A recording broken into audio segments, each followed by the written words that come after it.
ఉషోదయం ప్రేమించు కాపరి ఉషా కిరణాలు ఉదయకాలపు వాక్య ధ్యానమునకు మిమ్మల్ని ఆహ్వానిస్తున్నాం. ప్రార్థన.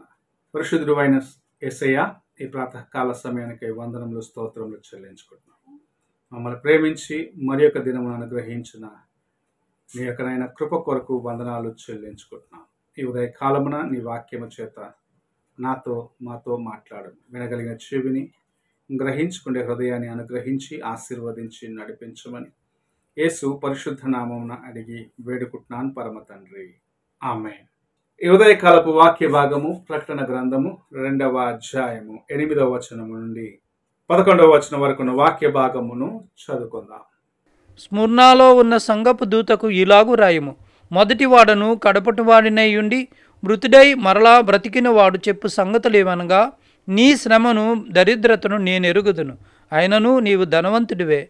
తాము యూదులమని చెప్పుకొనుచు యూదులు కాక సాతాను సమాజపు వారి వలన నీకు కలుగు దూషణ నేనెరుగుదును. నీవు పొందబోవు శ్రమలకు భయపడకుము. ఇదిగో, మీరు శోధింపబడినట్లు అపవాది మీలో కొందరిని చెరలో వేయింపబోచున్నాడు. 10 దినములు శ్రమ కలుగును. మరణము వరకు నమ్మకంగా ఉండుము, నేను నీకు జీవకిరీటమిచ్చెదను.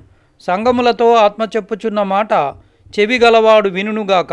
జయించువాడు 2వ మరణం వలన ఏ హానియు చెందడు. యేసు ప్రభు స్మరణలో ఉన్న సంఘమును గురించి యోహానుతో చెప్పుచున్న మాటలు, సంఘపు దూతకు ఇలాగూ రాయమని చెప్పుచున్న మాట, మొదటి వాడను కడపటనై వాడినై మృతుడనై తిరిగి లేచిన వాడు అని ఈ ప్రభు తన్ను గురించి పరిచయం చేసుకుంటున్నప్పుడు, అక్కడ సంఘమునకు తెలియపరుస్తున్నప్పుడు, నేనే మొదటి వాడను కడపటి వాడను, మరణించినాను, నీ కోసం మరలా తిరిగి లేచి నేను సజీవుడుగా ఉన్నాను, నిన్ను నా యొక్క రాజ్యములో చేర్చుకునేదానికి నేను ఆశ కలిగి ఉన్నాను తను తాను మొదటిగా పరిచయం చేసుకుంటున్నాడు. ఈ సంఘము పోరాటముల మధ్యలో, పరీక్షల మధ్యలో శోధించబడినప్పటికీ దేవుని కోసము నమ్మకముగా నిలబడేదానికి ఆశ కలిగిన సంఘమునకు పోల్చబడుచు ఉన్నది. మనము చూసినట్లయితే 9వ వచనము 10వ వచనములో వారు వెళ్తున్న శోధనల గురించి, వారు ఎలాగ పరీక్షించబడుచున్నారు, వారి జీవితంలో ఎంతగా పోరాటం ఉన్నది అన్న కార్యమును ప్రభు చాలా తేటగా చెప్పడం చూడగలము. మీలో కొంతమంది చెరకు వెళ్ళేదానికి కూడా అపవాది సిద్ధపరుచున్నాడు. మీలో కొంతమందిని అతను హింసిస్తున్నాడు. అనగా హింసల మధ్యలో, శ్రమల మధ్యలో, శోధనల మధ్యలో దేవుని కోసము నమ్మకముగా నిలబడమన్న కార్యమును ప్రభు ఇక్కడ మనకు జ్ఞాపకం చేస్తూ ఉన్నాడు.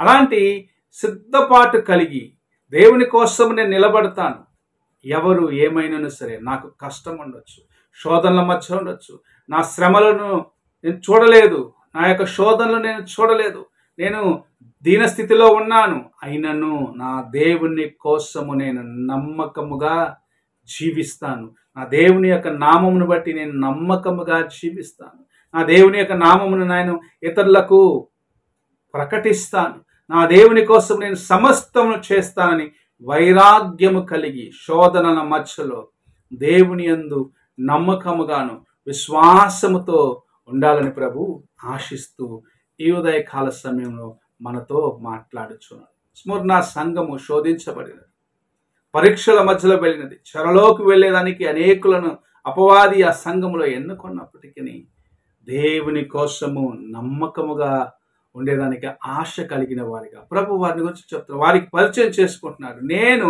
మొదటి వాడను కడపటి వాడను, మృతుడై తిరిగి లేచిన వాడను, అనగా నేను నీకు సమస్తముగా ఉన్నాను, నేను నిన్ను రక్షిస్తున్నాను, సంరక్షిస్తున్నాను, నిన్ను నేను నా యొక్క రాజ్యంలో చేర్చుకోవాలని ఆశిస్తున్నాను. శోధన సమయంలో భయపడవద్దు, కలవరము చెందవద్దు, శోధించబడినప్పటికీ నా కోసం నమ్మకముగా నిలబడు అన్న కార్యము ప్రభు ఈ సంఘము ద్వారా మనకు నేర్పిస్తూ ఉన్నాడు. మనం శోధించబడినప్పుడు, ఒక చిన్న విషయంలో శోధించబడినప్పుడు ఎలాగూ నడుచుకుంటున్నాం, అయ్యో నన్ను కష్టపెడుతున్నారే, అయ్యో నేను ఈ కార్యం బట్టి అది పోగొట్టుకుంటున్నానే అని అనేక సార్లు నీ హృదయము, నీవు పొందుచున్న ఆ యొక్క వేదనను నువ్వు గ్రహించుకుంటున్నావా? అయ్యో అది పోగొట్టుకుంటున్నానే, నేను క్రైస్తవుని కనుక, నేను దేవుని యందు నమ్మకముగా ఉన్నాను కనుక నాకు రావాల్సిన బెనిఫిట్స్ పోతున్నాయి అనుకుంటున్నావా? ప్రభు చూస్తూ ఉన్నాడు. ఈ సంఘమునకు ప్రభు చెప్పిన మాట మనం జ్ఞాపకం చేసుకోవాలి. 11వ వచనంలో ప్రభు సెలవిస్తూ ఉన్నాడు, సంఘమునకు చెప్పు మాటలు చెవులు గలవాడు వినుగాక అని చెప్పి జయించువాడు రెండవ మరణము చేత ఏ హాని పొందడు అని చెప్పటం చూడగలం. అనగా ఎవరైతే ఈ పోరాటమును జయిస్తారో వారు నిత్య జీవములో ఉంటారు, దేవుని యొక్క రాజ్యంలో ఉంటారు. వారిని రెండవ మరణం అనగా నరకము వారికి ఏ కీడు చేయలేదని ప్రభు చాలా తేటగా చెప్పటం చూస్తున్నాం. ఈ ఉదయకాల సమయంలో శోధనలోని వెళ్ళొచ్చు, పరీక్షించబడవచ్చు, దేవుని కోసం అవమానం చెందవచ్చు. అయినను నమ్మకముగా నిలబడు. రెండవ మరణము అనగా నరకము నుండి తప్పించబడి దేవుని రాజ్యంలో నీవు స్థానమును పొందుకుంటావు. చెవులు గలవాడు వినుగాక అని ప్రభు సెలవిచ్చినాడు. నీవు చెవులు కలిగి దేవుని యొక్క మాటలు ఆలకించినట్లయితే రెండవ మరణము నుండి తప్పించబడేదానికి ప్రభు నీకు నేర్పిస్తూ ఉన్నాడు. శోధించబడినప్పటికీ, శ్రమలో ఉన్నప్పటికీ, కష్టముల మధ్యలో నడిచినప్పటికీ ప్రభు నీకు తోడుగా ఉండి జయమునిచ్చడానికి నీ యొక్క ప్రక్కనే ఉన్నాడని సెలవిస్తూ ఉన్నాడు. ప్రార్థన చేసుకున్నాం. మహాపరిశుద్ధుడు అయిన తండ్రి, కృపగల యేసయ్య, ఈ ఉదయ కాలమున నీవు మాకు అనుగ్రహించిన నీ యొక్క హెచ్చరికను బట్టి వందనాలు చెల్లించుకుంటున్నాను. దేవా, మా యొక్క నాయన శోధనను ఎరుగుదు, మా బలహీనతలను ఎరుగుదు, మా శ్రమలను ఎరుగుదు. అయినను నీ కోసము నమ్మకముగా జీవించమన్నా. మా యొక్క దీనస్థితిని చూస్తున్నాం. మేము నాయన ఎంత దీనస్థితిలో ఉన్నప్పటికీ నీ కోసము నమ్మకముగా జీవించినట్లయితే నిత్య రాజ్యంలో స్థానం ఇస్తానని తండ్రి. రెండవ మరణానికి నా జీవితంలో మా జీవిత స్థలము లేదని నాయన నీవు జ్ఞాపకము చేసిన విధానాన్ని బట్టి వందనాలు చెల్లించుకున్నాం. ఈ ఉదయ కాలమున తండ్రి నీకు నమ్మకముగా ఉండేదానికి మాకు సహాయము చేయమని, శోధించబడినప్పటికీ, పరీక్షించబడినప్పటికీ అంతవరకు నిలబడే కృపను అనుగ్రహించి ఆశీర్వదించమని యేసు పరిశుద్ధ నామమున అడిగి వేడుకుంటున్నాను పరమ తండ్రి, ఆమేన్. తండ్రి అయిన దేవుని ప్రేమ, కుమారుడైన క్రీస్తు కృప, ఆదరణకర్త అయిన పరిశుద్ధాత్మక సహవాసము ఇప్పుడు ఎల్లప్పుడూ తోడయుండి సదాకాలము నడిపించునుగాక. ఆమేన్.